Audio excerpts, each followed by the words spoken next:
திருவல்லிக்கேணி பெண் பிள்ளை ரகசியம் 100ஆம் ரகசியம் சொல்லெனச் சொன்னேனோ கட்டு விச்சி போலே. குறி சொல்லும் மன நோய்வாய்ப்பட்டவர்க்கு நோயின் நிதானம் அறிந்து சொல்வது.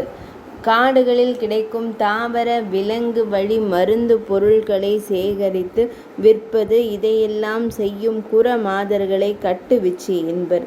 குறிஞ்சி இலக்கியங்களில் வரும் குறத்தியே இங்கு கட்டுவிச்சி என்று அழைக்கப்படுகிறாள். திவ்ய பிரபந்தங்களில் ஆழ்வார்கள் பக்தி மையலால் பெண்மை எய்தி பகவத் அனுபவம் இல்லாமல் நோயுற்றிருக்கும் போது நோயுற்ற தலைமகளின் தாய் கட்டுவிச்சியை அழைத்து நோய்க்கு நிதானமும் பரிகாரமும் கேட்பதாக பாசுரங்களை காணலாம்.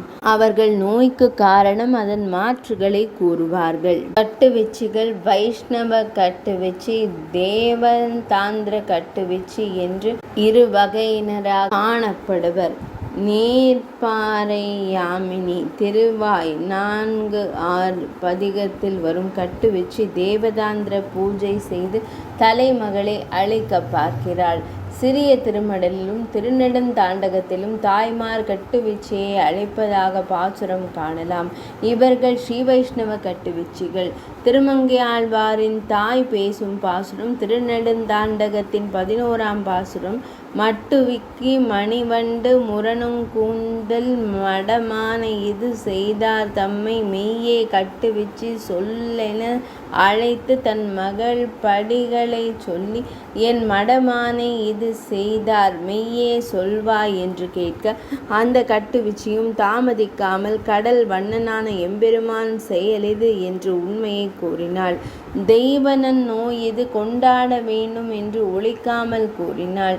இங்கு வியாக்கியான பங்கதிகள் இன்சுவையே வடிவெடுத்தவை.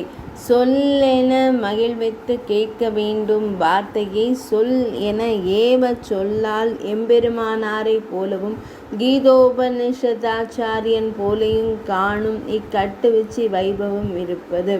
செவி தாழ்ந்தார்க்கெல்லாம் வார்த்தை சொல்லி போந்தார் உடையவர் கிருபா மாத்திர சந்திராதலால் வந்து வேண்டியவர்க்கெல்லாம் இரகசியார்த்தங்களை உபதேசித்தார்.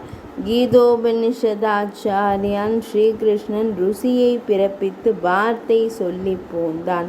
கடல் வண்ணர் இது செய்தார் என்ற வார்த்தையில் சீர்மை இருந்தபடியே கொண்டாடுகிறார். இக்கட்டுவிச்சி போல் உண்மை அறிந்து கேட்டதுவே பயனாக உடனே சொல்வேனோ என்று கேட்கிறார் அம்மையார். 100ஆம் ரகசியம் நிறைவடைந்தது.